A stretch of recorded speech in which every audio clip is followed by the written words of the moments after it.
आज से 76 साल पहले अहिंसा के पुजारी और शांति के पुजारी गांधी जी की हत्या की गई थी आज ही के दिन। और आज 76 साल के बाद आज ही के दिन इन्होंने जनतंत्र की, लोकतंत्र की हत्या की है। एक तरह से लोकतंत्र के लिए आज काला दिन है। जिस तरह से इन्होंने गुंडागर्दी करके, सरेआम बेईमानी करके, और किस्मत से वो उनकी बेईमानी जो है वो वीडियो में कैप्चर हो गई। वो पूरा देश आज सोशल मीडिया के ऊपर और मीडिया के ऊपर देख रहा है कि किस तरह से इन्होंने वोटों की चोरी की है और इन्होंने जबरदस्ती चंडीगढ़ के अंदर अपना मेयर बनाया है।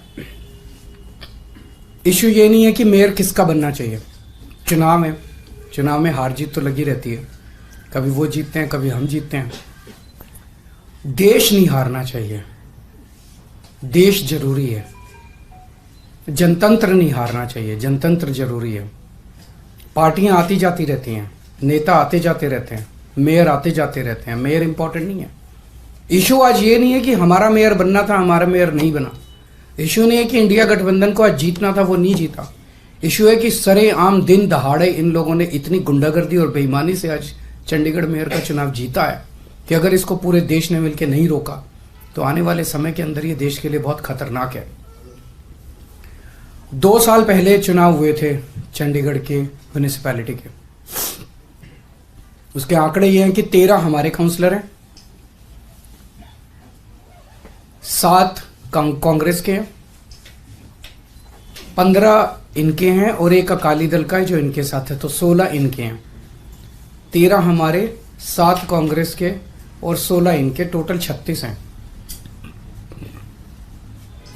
अभी तक कांग्रेस और हम अलग अलग लड़ते थे, तो 2 साल से जाहिर तौर पे 16 इनके थे, 13 हमारे थे, 7 कांग्रेस के, तो 2 साल से इन्हीं का मेयर और इन्हीं का डिप्टी मेयर बन रहा था।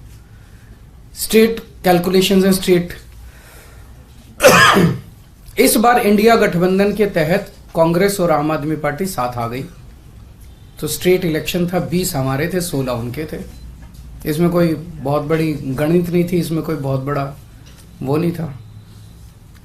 लेकिन शुरू से इनकी नीयत खराब थी, शुरू से इनकी नीयत खराब थी। जब से चुनाव ऐलान हुए, सबसे पहले तो इन लोगों ने प्रिसाइडिंग ऑफिसर, अपनी पार्टी के एक कार्यकर्ता को, अपनी पार्टी के एक ऑफिस बेरर को, पदाधिकारी को इन्होंने प्रिसाइडिंग ऑफिसर घोषित कर दिया। उसके बाद जब चुनाव की तारीख तय हुई, 18 जनवरी को चुनाव था। अचानक 18 जनवरी को इनका पदाधिकारी जो था, ये प्रिसाइडिंग ऑफिसर, ये बीमार, बोला मैं बीमार हो गया, अस्पताल में चला गया और चुनाव इंडेफिनेटली टाल दिए गए। हम कोर्ट गए और कोर्ट से हम लोग तारीख तय करवा के लाए। इस दौरान इन्होंने हमारे और कांग्रेस के काउंसलर्स को खरीदने की, डराने की, धमकाने की बहुत कोशिश की, जैसे कि पूरे देश भर में करते ही हैं। इनकी फितरत है, हर जगह करते हैं। लेकिन किस्मत से एक भी नहीं टूटा और आज चुनाव हुए, चुनाव होने थे, चुनाव हुए।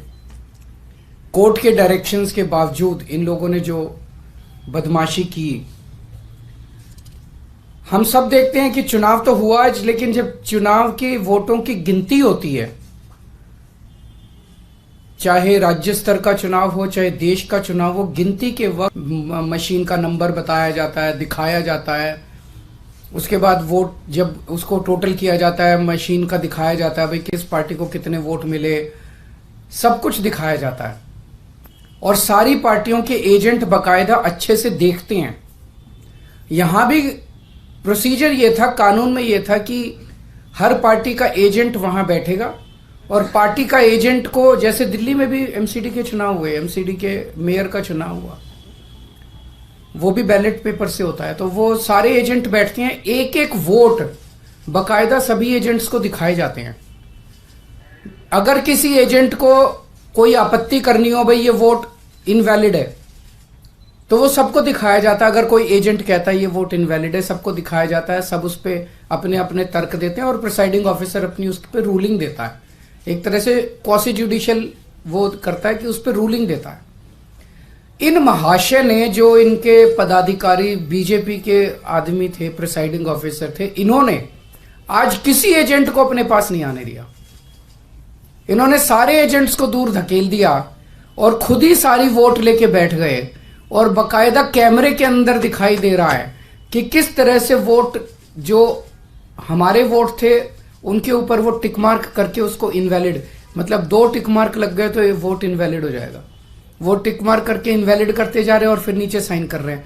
कुछ वोट पे मात्र साइन कर रहे हैं और कुछ वोट पे एक टिक मार्क और लगा रहे हैं। वो साफ साफ वीडियो में दिखाई दे रहा है।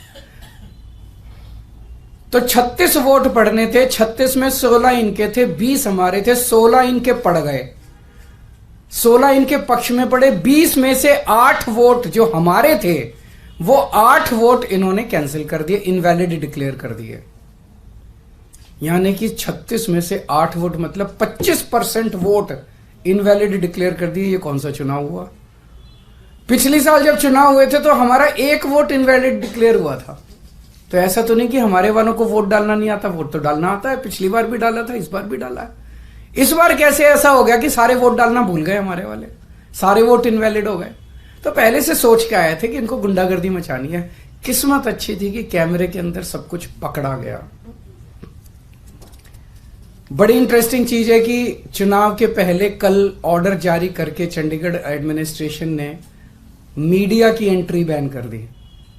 तो इसका मतलब नीयत तो शुरू से ही खराब थी, प्लान तो, षड्यंत्र तो पहले से ही बना रखा था इन लोगों ने कि गड़बड़ करनी है। इतने बड़े स्तर के ऊपर चंडीगढ़ के मेयर के चुनाव के लिए आज तक कभी भी इतनी वोट इनवैलिड नहीं डिक्लेयर की गई। 36 में से 8 वोट इनवैलिड मतलब 25% वोट। अगर इनसे 36 वोट काउंट करने में इतनी बड़ी धांधली कर रहे हैं, देश का जब बड़ा चुनाव होगा उसमें तो 90 करोड़ वोट पड़ते हैं, उसमें तो पता नहीं किस लेवल की धांधली करते हैं ये लोग। और 25% क्या, अगर उस चुनाव में तो 5-6% की भी वोट अगर इधर उधर हो जाए तो सब। तो आज का चुनाव ये दिखाता है कि किस तरह से ये जीतने के लिए, सत्ता पाने के लिए किसी भी हद तक जा सकते हैं। बड़े चुनाव में लोग तो कह रहे हैं ईवीएम तो होगा ही होगा गड़बड़। मुझे लगता है ये कुछ भी करते होंगे, वोटर लिस्ट ये फर्जीवाड़ा करते हैं, फर्जी वोट डलवाते होंगे, ये ईवीएम करवाते होंगे, सब कुछ करते होंगे जीतने के लिए। और मैं ये सोच रहा था कि अगर भगवान की दया से उसके बावजूद भी अगर ये नहीं जीते और हार गए तो ये ट्रंप की तरह कुर्सी नहीं छोड़ेंगे। फिर ये मतलब उस दिन कुर्सी से चिपके रहेंगे, चाहे मार्शल लॉ लागू करना पड़े देश में, ये कुर्सी नहीं छोड़ने वाले। तो ये देश के लिए जो आज दिखा, पूरे देश के अंदर, पूरे देश ने देखा, सारे मीडिया ने चलाया, ये बहुत खतरनाक है। और हम सब लोगों को, जो लोग इस देश से प्यार करते हैं, हम सब लोगों को इसका पुरजोर विरोध करना है और इन सबको रोकना।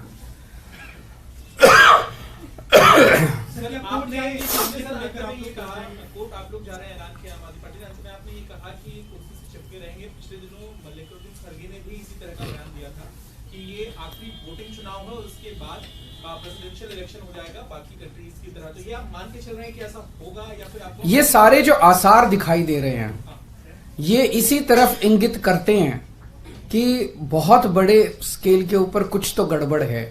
अगर एक 10 बाई 10 किलोमीटर का छोटा सा शहर चंडीगढ़, उस चंडीगढ़ के छोटे से शहर के अंदर एक छोटे से मेयर का चुनाव, उसके अंदर अगर ये इस किस्म तक, इस हद तक नहीं गिर सकते हैं तो बड़े चुनाव के लिए तो किसी भी हद तक जा सकते हैं लोग।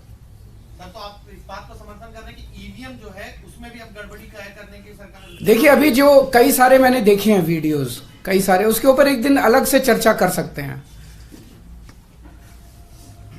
इसके अलावा इंडिया गठबंधन को लेकर आगे भविष्य में सीट शेयरिंग को लेकर भी चर्चा चल रही है और आप भी लोकसभा चर्चा अच्छी चल रही है और बहुत जल्दी मुझे लगता है कि हमारे भी कुछ ना कुछ नतीजे आएंगे। कई राउंड ऑफ डिस्कशन हो चुके हैं। सर, इस चुनाव के बाद इंडिया गठबंधन के नेताओं से, खासकर कांग्रेस के लीडर से क्या आपकी बात हुई है? क्योंकि एक प्रेस कॉन्फ्रेंस तो पवन बंसल थे, अभी बैठे थे, तो जो भी करने की जरूरत पड़ेगी वो करेंगे।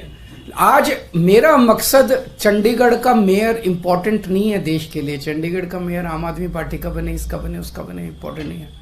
पर इंपॉर्टेंट है जो लोग गुंडागर्दी करके चुनाव जीतेंगे वो गुंडागर्दी का ही प्रशासन लेके आएंगे, वो आपके शहर में गुंडागर्दी मचवाएंगे। जो ईमानदारी से वोट जीतेंगे, ईमानदारी से चुनाव लड़ेंगे, वो शासन में ईमानदारी लेके आएंगे। आज इन्होंने जिस तरह से सरेआम गुंडागर्दी, अरे वोट आपके वोट, जो वो अधिकारी है प्रिजाइडिंग ऑफिसर, उसके खिलाफ तो फोर्जरी का, फ्रॉड का, सेडिशन का मुकदमे चलने चाहिए, नॉन बिलेबल ऑफेंस है। उसने फ्रॉड करके सबके वोट बदल दिए उसने। ये कैसे परमिसिबल है? जनतंत्र तो सुप्रीम है, वोट तो एक तरह से बहुत सैक्रोसैंक्ट है किसी का भी वोट। आपने काउंसलर्स के वोट बदल दिए, काउंसलर्स के वोट पे टिक मार्क करते जा रहे हो और साइन करते जा रहे हो, टिक मार्क करते। ये क्या है? सरेआम गुंडागर्दी। ना वोट को मानते, ना किसी प्रोसेस को मानते, ना कानून को मानते, ना संविधान को मानते।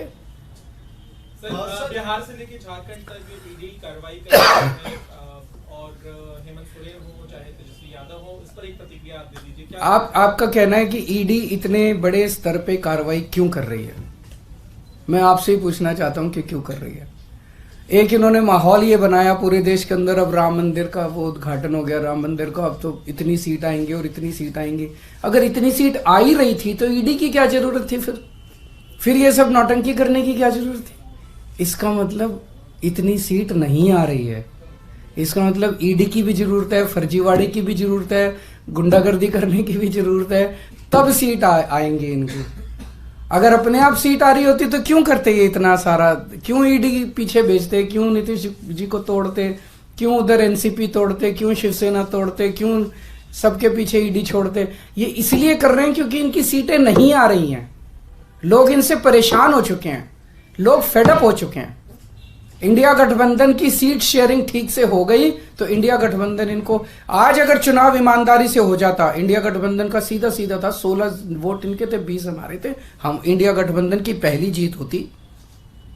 लेकिन ये तो इस तरह से गुंडागर्दी करके, बेईमानी करके चुनाव जीत रहे हैं। सीधा सीधा था। आज का चुनाव तो बड़ा सिंपल और स्ट्रेट था। हमारा एक भी आदमी नहीं बिका, 20 वोट थे हमारे, इनके 16 वोट थे। तो आज का चुनाव तो इंडिया गठबंधन जीत ही रहा था। तो फिर गुंडागर्दी करके इन्होंने इसको कर लिया। तो लगता है चुनाव आयोग का रुख करेंगे आप लोग? हैं जी, चुनाव आयोग का आप रुख करेंगे इस मामले में, या इस तरह से आप कह रहे हैं, आशंका जता रहे हैं कि ईवीएम को लेकर भी है और बाकी चीजों को लेकर लगता है कि वो एक बहुत अलग, बहुत बड़ा मुद्दा है, किसी दिन बात करेंगे आपसे ईवीएम वाला। इसी में एक एडिशन है, इंडिया ब्लॉक की पिछली बैठक में आप लोगों ने तय किया था कि इलेक्शन कमीशन के पास डेलीगेशन जाएगा और जो वीवीपैट के पर्चियां होती हैं उसको बैलेट पेपर के तौर पर, मेरे ख्याल से इंडिया गठबंधन की तरफ से रिप्रेजेंटेशन भेजा जा चुका है, तो उस पर मुझे उम्मीद नहीं है कि ये लोग कुछ कार्रवाई करेंगे। सर, इस इलेक्शन के लिए जिसको आप कह रहे हैं कि सिर्फ एक चंडीगढ़ का छोटा सा इलेक्शन था, उसके लिए खुद जेपी नड्डा जी ने बधाई दी है और ये कहा है कि प्रधानमंत्री नरेंद्र मोदी की जो लीडरशिप है उसकी वजह से यूटी में जो है इस तरीके का विकास हुआ, जिसकी वजह से आप इंडिया। जेपी नड्डा जी से पूछिए कि 8 वोट इनवैलिड किस बेसिस पे किए उन्होंने। उनसे पूछिए कि क्या उनके पदाधिकारी ने जिस तरह से वोट्स को टेम्पर किया, फोर्जरी की, क्या वो इसको सही मानते हैं? क्या वो इस तरह की प्रैक्टिसेस को, इलेक्टोरल मैल प्रैक्टिसेस को, चुनाव के दौरान इस तरह की बेईमानी को सही मानते हैं? और क्या वो इस तरह से पाई गई जीत को सही मानते हैं? क्या वो इसको अनैतिक नहीं मानते? क्या वो इसको देश के लिए नुकसानदेह नहीं मानते? क्या केवल येन केन प्रकारेण जीतना उनके लिए सब कुछ है? मार के, पीट के, वोट टेम्पर करके, सब कुछ करके बस जीत जाओ किसी भी तरह से। सर, कल जिस तरह से हेमंत सोरेन को लेकर खबरें आ रही थी कि ईडी एक तरह से हंट पे दिख रही थी, लगातार खबरें प्लांट भी हो रही थी और दावा किया जा रहा था कि हेमंत सोरेन गायब हो गए, तो एक मुख्यमंत्री के बारे में जिस तरह से एजेंसियां काम कर रही हैं, आपको लगता है आने वाले समय में कार्रवाई और बढ़ने वाली है इंडिया ब्लॉक के लीडर्स के खिलाफ? मुझे लगता है लोकसभा के पहले जिस तरह से इनका माहौल है, इनको मेजॉरिटी नहीं मिल रही है। इंडिया गठबंधन स्ट्रांग है। आज आप मेरे से निकलवा लीजिए जो कुछ इन्होंने बिहार के अंदर किया। पिछली बार इन्होंने 17 सीट दी थी नीतीश जी को, 17 सीट पे लड़ी थी बीजेपी, 17 की 17 इस बार भी ये 17 सीट दें अगर नीतीश कुमार जी को, 17 की 17 सीटें नीतीश कुमार जी हारेंगे। उन्होंने बिहार की जनता के साथ धोखा किया, तो बीजेपी को इसका नुकसान होने वाला। इस तरह की हरकतें ये देश पसंद नहीं करता। ईमानदारी से लड़ो चुनाव, अगर आप जीते हो आप जीतो, कोई और जीते, कोई जिसकी सरकार बने उसको चलाने।